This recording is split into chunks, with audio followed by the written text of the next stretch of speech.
The Zelda timeline is a complicated thing. The series at the time of making this video has 19 installments. 19 individual stories that have somehow all been tied together through a complex timeline that spans over hundreds and thousands of years. At the very beginning of this long journey of adventures is the events of Skyward Sword, the game that documents the birth of the Kingdom of Hyrule, the forging of the Master Sword, and even the tale of Demai's curse. With it being the first game in the timeline, it holds many mysteries from the early days of Hyrule. If anything, more questions than answers. One mystery that particularly interests me is the identity of the headmaster and Zelda's father, Gaepora. Whilst he appears as nothing more than the headmaster of the Knight Academy and a father, he may be so much more. You see, further down the timeline during the events of Ocarina of Time, we meet a character who strikes a chilling resemblance to Gaepora. Rauru, the Sage of Light. Fans of the series have been questioning and theorizing on whether or not there is any relation between the two. The theories have been a bit split on opinions, with some fans believing there are absolutely no connections between the two, and more just some coincidences. Then there is the side who are fully convinced they are one of the same. In today's video, joined by NintendoBlackCrisis, we are going to try and get to the bottom of this, and come to a definitive answer to settle this mystery. The mystery of the identity of Headmaster Gaepora.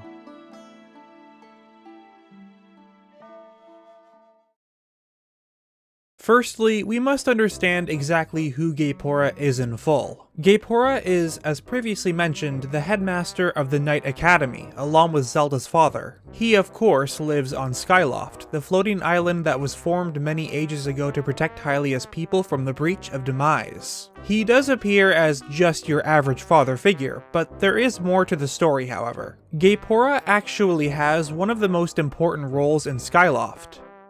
He is the Keeper of Legends, meaning he is one of the few responsible for protecting the secrecy of the ancient documents regarding the surface and the Goddess Sword. This isn't a role given to the everyday citizens, so this already tells us that he is of some importance, considering he is trusted with sacred information. A few smaller details we should note are that he wears a brown, orangish outfit, with a brown midpiece topped with a long red scarf. He also has distinguishable facial hair, especially his eyebrows, or monobrow, which is flicked up high above his head, appearing similar to wings of a bird. Those details may seem pretty basic, but they may prove useful later in the video. Now that we know a little bit about Gaepora, let's look at where the questions on his true identity begin. If we make our way down the timeline to the events of Ocarina of Time, the adventure where Hyrule gets sieged and overrun by Ganondorf.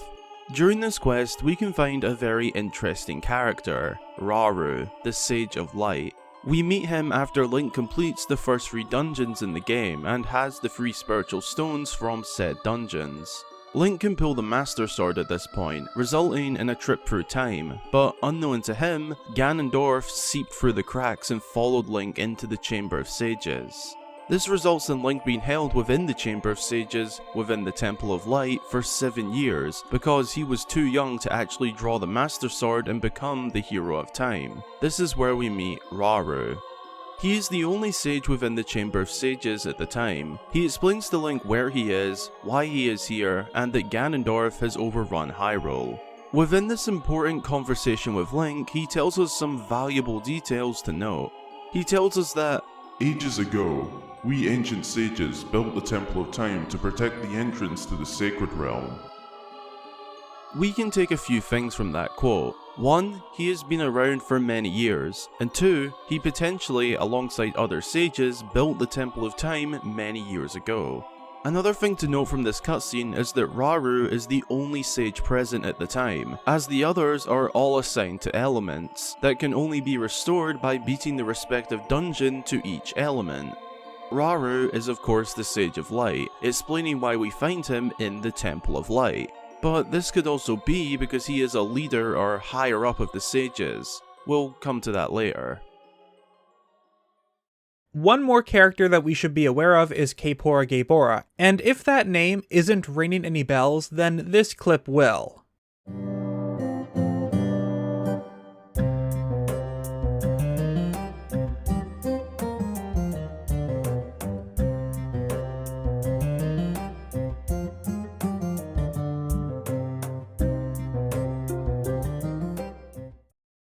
Yeah, that guy. Well, that owl.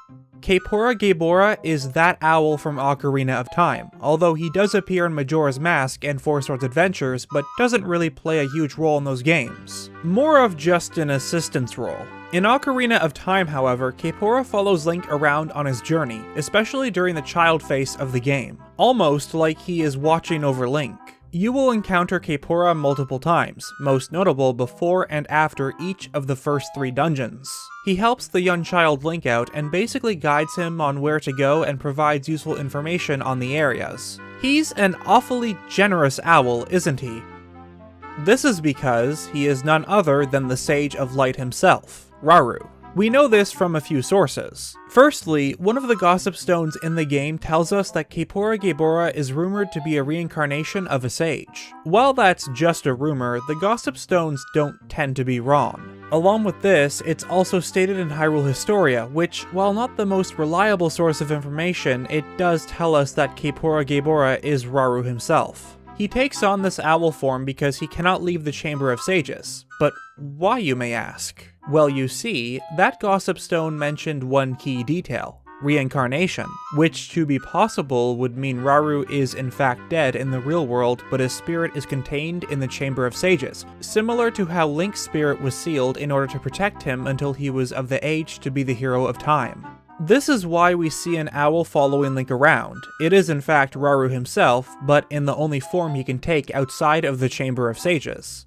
Oh, one last detail to note about Kaepora. Ever notice how long and detailed his eyebrows are? If you look at the face of a real owl, they don't really have eyebrows at all, while Kaepora has extraordinary brows. Just keep that in mind.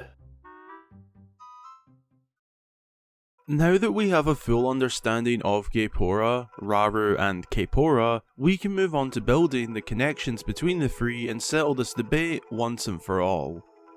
Rauru is, as previously mentioned, the Sage of Light. He's also responsible for building the Temple of Time, which interestingly was built over the remains of the sealed temple from Skyward Sword, the exact location that the goddess statue drops down to at the end of Skyward Sword.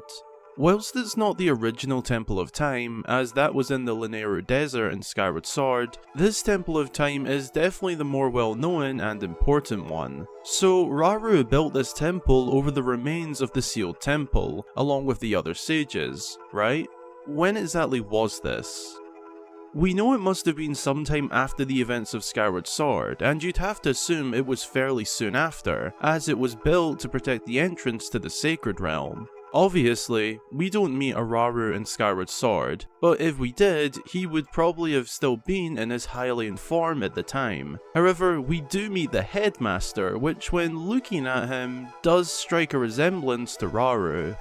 They both wear a brown, orangish cloak of sorts, they both have a similar body build, and they both have some sort of red scarf of sorts wrapped around them. Are they one of the same? We do need to take into account that we meet Rauru as Rauru many ages later, possibly hundreds and thousands of years after the events of Skyward Sword. So if these two are the same person, we need to consider aging, as he probably passed away when he was much older than what we see as the Headmaster. Whilst they don't share the exact same facial hair, such as the winged eyebrows, they do both have notable and extraordinary styles of facial hair. Now, remember when NintendoBlackCrisis said, if you look at the face of a real owl, they don't really have eyebrows at all, while Kaepora has extraordinary brows. Just keep that in mind.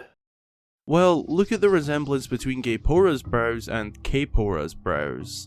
They are nearly identical, and the connections don't stop there.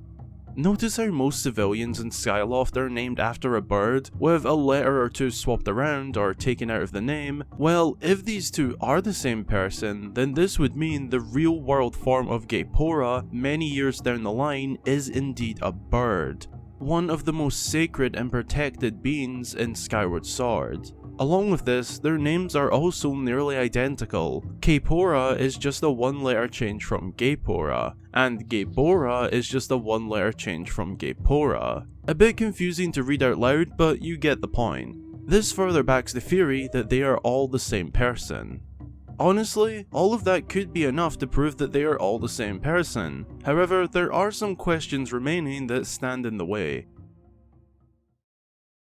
In this debate on Gaepora's identity, a question many fans have asked is, if Gaepora is Zelda's father, then why is her father in Ocarina of Time not Rauru? We know this because when Link first meets Zelda in Ocarina of Time, she tells Link that her father is inside the castle, as Ganondorf falsely pledges allegiance to the Kain, Zelda's father. To answer this question, there is always the chance that Rauru is perhaps Princess Zelda's distant relative, or for short, a great-grandfather. The only potential issue with that is, who exactly is the Kain, and more importantly, Zelda's father in Ocarina of Time? That's a whole theory in itself, but considering the events after Skyward Sword were the establishment of the kingdom, it's not too bold to assume a king was assigned rather than Gaepora taking the throne. Even if Gaepora was to take the title of Kain, he would have passed away sometime before the events of Ocarina of Time, which may have resulted in a new Kain being assigned, with Gaepora, also known as Rauru, migrating and containing himself within the Chamber of Sages, only to return as a reincarnated owl when the events of Ocarina of Time occur. The other big point brought up from the side against Gaepora being Rauru is, what if it's just a reference or a coincidence? And to that, I say, there are too many coincidences, or in my opinion, connections for this not to be the case. If you put all of the evidence and connections together, it's hard to argue against Gaepora being Rauru. Think about it. At the end of Skyward Sword, the people of Skyloft moved to the surface, Gaepora specifically being reunited with his dear daughter Zelda within the sealed temple. The same sealed temple that Rauru built the Temple of Time over. Perhaps when Gaepora inevitably passed away years after the events of Skyward Sword, his later years in life took on the appearance of how we see Rauru, as there is a noticeable difference in age between the two. Both older men, but Rauru looking much older due to his size and facial features. If Gaepora passed away in his later years and looked like Rauru, it would all add up as to why Rauru in Ocarina of Time doesn't look exactly like Gaepora during the events of Skyward Sword. Along with this, it also explains why Rauru's owl form of Kaepora Gaebora has those fabulous eyebrows, calling back to his past self, Gaepora. I must say, they are some fabulous eyebrows. If this is all true, it would mean that from the very beginning, before the existence of Skyloft and the events of Skyward Sword, Gaepora was chosen by Goddess Hylia to be one of the sages. We just didn't know it at the time.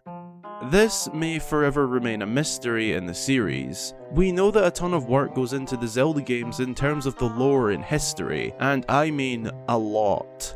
However, some mysteries are best left unanswered, leaving them up to the player's interpretation and creativity. If there is one thing I want you to take away from this theory/discussion, it would be that remember, the Zelda series is very confusing. Thanks a ton for watching. I hope you enjoyed this look into a mystery that has been on my mind for a while now. What do you think about it? Feel free to leave a comment below with your thoughts on the matter. Huge thanks to NintendoBlackCrisis for joining me on this one. We did another video over on his channel covering the Sheikah's obsession with astronomy. It's an amazing video, so be sure to go check that out through the card in the top right, card at the end, or link in the description. Another big thanks goes to all of my Patreon supporters, as your support means the world to me and I can't thank you guys enough for being the awesome folks that you are. Thank you. Again, thanks for watching, and until the next time, I've been Hyrule Gamer.